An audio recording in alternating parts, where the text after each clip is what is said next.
Shalom, Israel. This is Bishop Nathaniel. The Israelites have been scattered across the four corners of the earth, as prophesied in Deuteronomy, the 28th chapter. Here in Israel United in Christ, we need your help to recover the remnant of our people, teach them the gospel. Please help us, support us, and join or donate to the Booster Club today. Shalom. Hey, Shalom, Israel. Captain OC. Officer Kimuel. And today is 15 minutes with the captains. Today we're going to start our dive into the 7 major captivities, the beginning of Israel. We are going to go into the Egyptian captivity. Today's class is titled Born into Captivity. Let's get Genesis chapter 15 verse 13. We're going to hop right into it. The book of Genesis chapter 15 verse 13. And he said unto Abram, know of a surety that thy seed shall be a stranger in a land that is not theirs, and shall serve them, and they shall afflict them 400 years. So it was prophesied that Abraham's seed would be in captivity for over 400 years. Now you might say, why would he prophesy this to Abraham? Who these children not even born, but you're telling me his seed is going to be in captivity for 400 years at some point. Go to Jeremiah chapter 2 and verse 14. We're going to get that explanation, but I want to show you something. Show you something that the prophet said. Jeremiah chapter 2 and verse 14. The book of Jeremiah chapter 2 and verse 14. Is Israel a servant? Is what? Is Israel a servant? Read. Is he a homeborn slave? Is Israel a homeborn slave? Because when you look into the history of the Israelites, we were born as a nation in captivity. So many might say, did God create this nation to be slaves? The answer is no. God is not an unjust God. I'm going to show you why we went into captivity from the beginning. Go to Genesis chapter 6, and we're going to start at verse 1. Because when you read, when you go to Assyria, why do we go into captivity? Sin. Why do we go into Babylon? Sin. Why were we under the Persians and Medes? Sin. Why were we under the Grecians? Sin. Why were we under Romans? Sin. So you might say, well, why did they start off in captivity? There weren't even a nation yet. Let's get that. Genesis chapter 6, verse 1. The book of Genesis chapter 6 and verse 1. And it came to pass, when men began to multiply on the face of the earth, and daughters were born unto them, that the sons of God, the sons of God, the sons of God, this is Abraham's lineage, this is his seed, read, saw the daughters of men, that they were fair, read, and they took them wives of all which they chose. So what happened? That holy seed that was set up from the beginning began to mingle with the unholy seed. What was this? This was interracial marriage. Because of our original sin in Genesis 6, Abraham was told your seed was going to be in a land for 400 years. So that's where that began. Read verse 3. Verse 3. And the Lord said, my spirit shall not always strive with man. For that he also is flesh. Read. Yet his days shall be 120 years. So because of that, 1, we were born into captivity, and 2, our lifespan was shortened because of that thing. So let's get into it. Let's show you how did the Israelites end up into the land of Egypt. Let's go to Genesis chapter 37 and verse 3. We're going to start there. We're going to show you. A lot of you know this story, so we're just going over it. Some of you may not. You may have never read the Bible. What happened? Joseph was the son of Jacob, who changed his name to Israel, and we're going to show you what happened to him. Read verse 3 and verse 4. Genesis chapter 37, verse 3. Now Israel loved Joseph more than all his children, Read. because he was the son of his old age, Read. and he made him a coat of many colors. So Joseph was beloved over everybody else, over all the rest of his sons. Read. Verse 4. And when his brethren saw that their father loved him more, they saw that they had hatred for him. Read. Than all his brethren, they hated him, and could not speak peaceably unto him. So they hated Joseph because he was loved more than them. So let's show what happened. Jump down to verse 20. Because of that hatred, let's see what they did to their brother. Verse 20. Come now, therefore, and let us slay him, and cast him into some pit. And we will say, some evil beasts have devoured him. Read. And we shall see what will become of his dreams. So they sought out a plan to kill their brother. Read. Verse 21. And Reuben heard it, and he delivered him out of their hands, and said, let us not kill him. Read. And Reuben said unto them, shed no blood, but cast him into this pit that is in the wilderness, and lay no hand upon him, Read. that he might rid him out of their hands, to deliver him to his father again. Keep reading. And it came to pass, when Joseph was come to his brethren, that they stripped Joseph of his coat of many colors that was on him. Read. And they took him and cast him into a pit. Read. And the pit was empty. There was no water in it. Keep reading. And they sat down to eat bread, and lifted up their eyes and looked. And behold, a company of Ishmaelites came from Gilead, with their camels bearing spicery and balm and myrrh, going to carry it down to Egypt. Going to carry it what? Down to Egypt. So now we're seeing the plot of how the nation of Israel ended up in Egypt. They were throwing their brother into a pit in Egypt. Keep reading. We're going to read down to 28. Verse 26. And Judah said to his brethren, what profit is it if we slay our brother and conceal his blood? Read. Come, let us sell him to the Ishmaelites, and let not our hand be upon him. For he is our brother and our flesh. And his brethren were content. Read.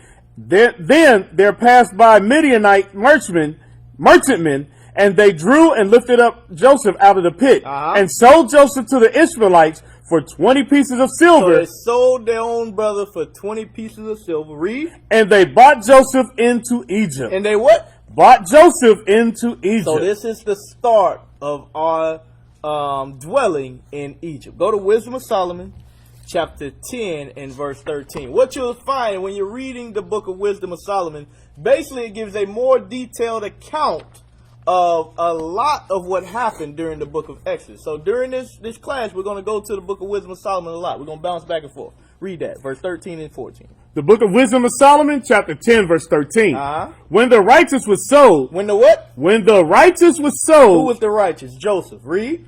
She forsook him not. She forsook him not. Because even while he was in Egypt, the Most High looked out for him. Read. But delivered him from sin. But what? But delivered him from sin. Why? Because the Pharaoh's wife came onto Joseph, and he fled and left an example of us. Read. She went down with him into the pit, and left him not in bonds. Read. Till she bought him a kingdom. I'm sorry, till she bought him the scepter of the kingdom. Right, because after he deciphered the dreams, he was placed in a high position. Read. And power against those that oppressed him. As for them that had accused him, she showed them to be liars. Read. And gave him perpetual glory. And Joseph received perpetual glory for the things that he did. His name is known to this day as one of the highest men of integrity on the face of the earth. From there, let's go to the book of Psalms, chapter 105 and verse 16. Psalms chapter 105 and verse 16. We're going to read all the way down to verse 24. Right now we're reading about our forefather Joseph, showing you how did us as a nation end up in Egypt. Got that? The book of Psalms, chapter 105, verse 16. Moreover, he called for a famine upon the land. He brake the whole staff of bread. Read. He sent a man before them, even Joseph, who was sold for a servant. He was sold for a servant. What do we read about that? In Genesis 37. Read. Whose feet they hurt with fetters.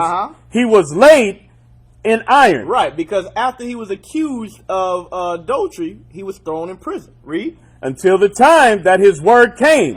The word of the Lord tried him. Read. The king sent and loosed him. Right, when they were searching for somebody, who can tell me what is the meaning of this dream? They had to find a wise man, a loyal man, a faithful man. Who did they find? They found our forefather Joseph. Read. Even then, the ruler of the people, and let him go free. He made him Lord of his house. He did what? He made him Lord of his house. He made him Lord of his house. Read. And ruler of all his substance. To bind his princes at his pleasure. And teach his senators wisdom. Now this is heavy. Hey, so you mean to tell me an Israelite man came into the Egyptian rulership and he was teaching them wisdom? That's for all you Egyptologists out there. Read that again. Verse 22, to bind his princes at his pleasure and teach his senators wisdom. Read. Israel also came into Egypt. Israel also came into Egypt. We're going to read about that in a second. Read. And Jacob sojourned in the land of Ham. And he increased his people greatly and made them stronger than their enemies. And did what? And made them stronger than their enemies. So while we're in captivity, we became a strong nation. But what happened? Exodus chapter 1 and verse 5. We're going to start at verse 5 of Exodus. So now we're going to get into it. We showed you what was the initial thing that happened to put us in that land. It was Joseph being sold. Now, how did we grow? Remember, there was a famine in the land. What happened? Everybody had to come down into Egypt. When they came down into Egypt, they realized, oh, snap, that's Joseph. That's the same man that we sold. And what happened? We began to dwell in the land of Egypt. Read that. The book of Exodus, chapter 1 and verse 5. We're going to read to verse 8. And all the souls that came out of the loins of Jacob were 70 souls. So there was only 70 souls. Read. For Joseph was in Egypt already. So there was 70 of us. So remember, when we jump down to verse 8, remember, when you're reading the Bible, you can go from one scripture to the next, and that's 100 years gone, 200, 300 years gone. Sometimes when you're dealing with prophecies, 1,000, 2,000 years later. So keep that in mind. Read. Verse 6. And Joseph died, and all his brethren, and all that generation. Read. And the children of Israel were fruitful, and increased abundantly, and multiplied, and waxed exceeding mightily. And the land was filled with them. Just like us here in America today. Read. Now there rose up a new king. There what? There arose up a new king. Now, when it says there rose up a new king, that means what? A new kingdom. There is now a new kingdom. All right? Read. Over Egypt, which knew not Joseph. Now, there's a lot of debate about what time period this is. One thing we do know, this is not talking about the Hyksos. All right? Joseph was during the time of Hyksos. Remember, I said it's hundreds of years later. The Hyksos knew about Joseph. How do we know that? Go to Genesis chapter 46 and start at verse 31. The new kingdom is pertaining to a different set of kings. All right? They didn't know the works that Joseph did. They didn't know that he deciphered dreams and all that other stuff.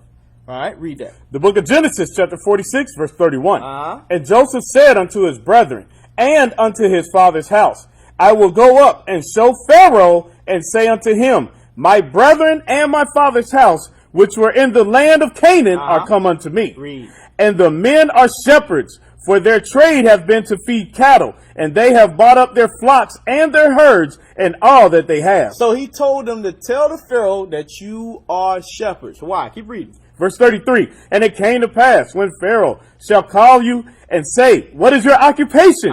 That ye shall say, thy servant's trade hath been about cattle from our youth, even until now. Read. Both we and also our fathers, that ye may dwell in the land of Goshen. That ye may dwell in the land of Goshen. Why? For every shepherd is an abomination unto the Egyptians. Why? Because the Hyksos had already been in the land. They had already ruled. They were abominable to the Egyptians. They were already known. Now this is hundreds of years later when a new kingdom is set up. That now Joseph's name doesn't have that pool like it did before. All right. So that's showing you that the new kingdom was not the Hyksos.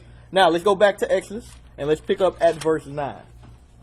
The book of Exodus chapter 1 verse 9. And he said unto his people, behold, the people of the children of Israel are more and mightier than we. Jump down to verse 13. Verse 13. And the Egyptians made the children of Israel to serve with rigor. To do what? To serve with rigor. Read.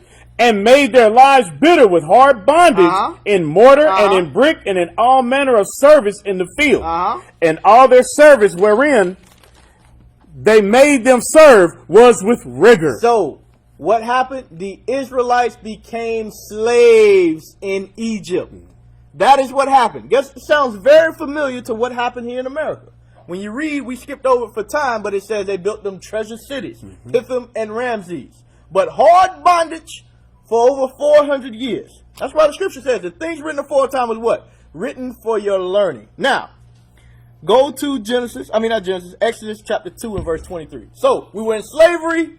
All right, things are getting bad. What happened? What did the Most High God do for us? Read that. Exodus chapter 2, verse 23. And it came to pass in the process of time that the king of Egypt died, and the children of Israel sighed by reason of the bondage. They were crying because they were in bondage, slavery. Read. And they cried, and their cry came up unto God by reason of the bondage. Read. And God heard their groaning, and remembered his covenant with Abraham, with Isaac, and with Jacob. Remember, we started it out in Genesis 15. It says that we're going to be a stranger in a land that is not theirs for 400 years. It was getting around that time. Read. And God looked upon the children of Israel, and God had respect unto them. And God had respect on them, but they had to cry unto their God. Go to Luke 18 real quick, verse 5 through 7. I'm going to show you. That's going to be the same thing that's going to happen where? Here in America. But now we have to remember who we are and call on our God. But understand, the Most High God will hear our prayers. Read that. The book of Luke, chapter 18, verse 5. Yet because this widow troubleth me, I will avenge her, lest by her continual coming she weary me. And the Lord said, hear what the unjust judge saith. And shall not God avenge his own elect, which cry day and night unto him? Which cry day and night unto him? Which cry day and night unto him. So we got to get back in the same mode as our forefathers. We got to cry unto God that what? That we are delivered out of this new Egypt the same way we're delivered out of the old Egypt. Go back to Exodus. Now let's read verse 3. We're going to read verse 7. Then we're going to jump to 10 through 11. The book of Exodus chapter 3 verse 7. Yep. And the Lord said, I have surely seen the affliction of my people which are in Egypt, and have heard their cry by reason of their taskmasters, for I know their sorrows. Jump down to verse 10. So, the Most High God, what? He chose Moses. He said, hey, I see what's going on with you. I'm going to send you, Moses. You're going to be the one that is going to make this thing happen. Read that. Verse 10. Come now, therefore, and I will send thee unto Pharaoh, that thou mayest bring forth my people, the children of Israel, out of Egypt. And Moses said unto God, who am I that I should go unto Pharaoh, and that I should bring forth the children of Israel out of Egypt? So Moses was worried. He was worried. He said, who am I to do this great work? Jump to Exodus chapter 4 and verse 10. The book of Exodus chapter 4 verse 10. And Moses said unto the Lord, O my Lord, I am not eloquent, neither heretofore, nor since thou hast spoken unto thy servant, but I am slow of speech and of a slow tongue. So a lot of people like to use this to say what? Moses was a stutterer. He couldn't speak right. That's why he didn't want to go. He wanted Aaron. That's not the case. A lot of y'all don't understand Moses. I'm going to read something. I want you to read something about Moses and his education. This is from the Holman Bible Atlas about Moses. This is page 115. Read the highlighted part for me, please. The Holman Bible Atlas, page 115. She took the child in and raised him as the grandson of Pharaoh. So he was raised as the grandson of Pharaoh. Read. Educated in the palace of Egypt, Moses received one of the finest educations in the world. He what? Moses received one of the finest educations in the world. So our forefather was very, very wise. Read. Learning a spectrum of languages. Hold on, learning what? A spectrum of languages. He learned a lot of languages. Just so happened Hebrew was not one of them. But he could speak very well. Read. And a wide variety of subject matter that prepared him well to lead and govern the Israelites after they left Egypt. You see that? And when you read in other books, it tells you that Moses was one of the greatest leaders of all time. So don't let that thought process slip up that he was a dumb person. And no, this was a wise man that was educated in what he was going to do. That's why the Most High God chose him. Now from there, go to Exodus chapter 5 and verse 1. So now Moses is chose. The Most High said, hey, go and tell Pharaoh to let my people go. We're going to read that. The book of Exodus chapter 5 verse 1. And afterward Moses and Aaron went in and told Pharaoh, thus saith the Lord God of Israel, let my people go, that they may hold a feast unto me in the wilderness. That's what this thing was always about. That's what we're trying to get back to right now. We wanted to go celebrate our Lord in peace. That's what it's always been about. Read. And Pharaoh said, who is the Lord that I shall obey his voice? Read. To let Israel go. I know not the Lord, neither will I let Israel go. So, Pharaoh made his stance, and the Most High God was set in action. Now, we're not going to read through all the plagues. I'm going to briefly go over the one thing that a lot of people don't understand about the plagues. And once we get into it, is that every plague, everything that he chose was showing them that the gods of Egypt were nothing. That's what the Most High God was trying to show him. He was very, very selective in what he could have did. Because remember, he's the king of terrorists. He could have did whatever he wanted, but he was very, very specific and detailed in which gods he wanted to destroy. So we're going to read. The first one was the Nile River was turned to blood. That was the god Happy. All right. The second one was the land was infested with frogs. That was Heket, the frog god. The third and fourth one's kind of the same thing. Lice, the dust was turned into lice. And then the other one was flies infested the land. We're going to read about those flies real quick. Go to Wisdom of Solomon, chapter 16 and verse 9. Wisdom of Solomon, chapter 16 and verse 9. And like I said, you can read through all those different plagues, but we're going to skip over them just for time's sake. Read that. The book of Wisdom of Solomon, chapter 16, verse 9. For them, the bitings of grasshoppers and flies. And flies did what? Killed. They what? Killed. So when have you ever heard about a fly killing somebody? These were not your ordinary fly. The Most High God was killing them with flies and grasshoppers. Read. Neither was there found any remedy for their life. For they were worthy to be punished by such. They were worthy to be punished by such. Why? Because the Most High God told them to let his people go. They wouldn't do it. The fifth plague was the Most High God killed the cattle of the land. All right, that was the goddess Hathor, or the god Hathor. The sixth plague was boils on the skin, on the face of all the Egyptians. That was to smite who? The goddess Katesh. That was the goddess of beauty. The seventh was hail. We're going to read about that hail. This was smiting what? The goddess of the sky, Nut. Go to Wisdom of Solomon, chapter 16 and verse 16. We're going to read 16 and 17 and jump down to 22. We'll read about this hail. Gotcha. The book of Wisdom of Solomon, chapter 16, verse 16. For the ungodly that denied to know thee were scourged by the strength of thine arm with strange rains. With what? Strange rains. Read. Why was it called strange rains? Read. Hails and showers. Read. Were they persecuted that they could not avoid. And through fire were they consumed. Read. For which is most to be wondered at, the fire had more force in the water. The fire had more force in the water. This is hell like you've never seen before. It was fire inside of hell. Now, if you think about it, that don't make sense. Because hell is ice. How is ice containing fire and it's not melting? Keep reading. That quencheth all things. For the world fighteth for the righteous. For the what? For the world fighteth for the righteous. So the Most High God used the elements to destroy. Jump down to verse 22. Verse 22. But snow and ice endured the fire. Read. And melted not. That they might know that fire burning in the hail. That what? Fire burning in the hail. And sparkling in the rain. Read. Did destroy the fruits of the enemy. And somehow he used all these elements only to attack and kill and murder the Egyptians. But it didn't touch us. That's showing you the Most High God is a racist God. He is a separatist. He's only for one group of people. From there, the eighth plague was the locust. All right, that was against Geb, the goddess of the earth. The ninth plague was darkness. That was against Ra, the sun god. Let's read about that darkness. Wisdom of Solomon, chapter 17, in verse 2. I like this. This darkness wasn't just turn off the lights and you got to run back into bed and you're scared. This was some different type of darkness. Read that. The book of Wisdom of Solomon, chapter 17, verse 2. We're going to read all the way down to 10. For when unrighteous men thought to oppress the holy nation, they being shut up in their houses, prisoners of darkness, and fettered with bonds a long night. It was a long night. We're going to read why that night was long. Read. Lay there exiled from their eternal providence.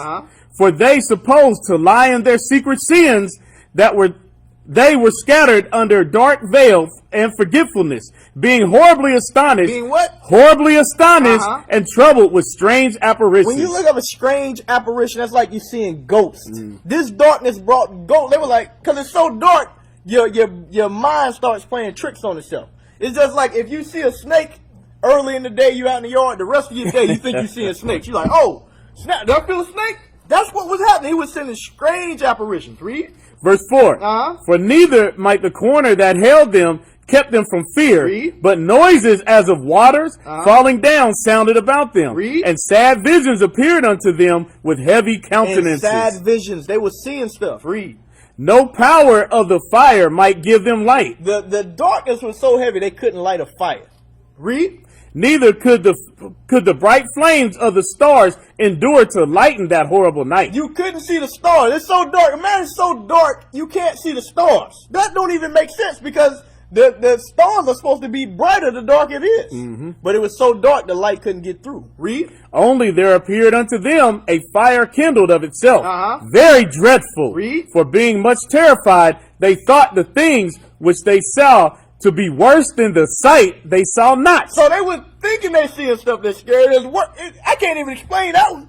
That's just nonsense. Their brains were going crazy. I'm gonna show you what happened. Keep reading though. As for the illusions, As for the what? The illusions of art magic, Read. they were put down, and their vaunting in wisdom was reproved with disgrace. Because they thought they could do whatever God could, and God showed them, I'm gonna shut you up with darkness. You can't even see nothing. Keep reading. For they that promised to drive away terrors and troubles from a sick soul were sick themselves of fear, worthy to be laughed at. They were what? Worthy to be laughed The Most at. High God was laughing at them. Read. For though no terrible thing did fear them, yet being scared with beasts that pass by and hissing of serpents. Read this. They what? That they died for fear. They what? They died for fear. They what? They died for fear, denying that they saw the air which could of no side be avoided. So this darkness was so bad that people were dying of fear. All right, this was not a dark night in the room. So from there, let's go to the death of the firstborn. All right, that was against who? The goddess Isis and Osiris. Those were the goddess of what? Life and death. Let's go to Wisdom of Solomon 18. We're going to read 9 through 16. The book of Wisdom of Solomon, chapter 18 and verse 9. For the righteous children of good men did sacrifice secretly, and with one consent made a holy law, that the saints should be alike partakers of the same good and evil. The fathers now sang out of the songs of praise. They were singing out of the songs of praise. After they what? They had the sacrifice of what? The Passover. When you read about that in Exodus 12. Keep reading. But on the other side. But on the other side that night, read. There sounded an ill cry of the enemies. And a lamentable noise was carried abroad for children that were bewailed. Read. The master and the servant were punished after one manner. And like as the king, so suffered the common person. So from the top to the bottom, they all lost their firstborn. The Most High did not pity anyone. Read. So they all together had innumerable dead with one kind of death. They all died the same death that night. Read. Neither were the living sufficient to bury them. For in one moment the noblest offspring of them was destroyed. In one moment. Now jump down to verse 15 just for time's sake. We're going to show you how this thing happened. Read that. Verse 15. Thine alm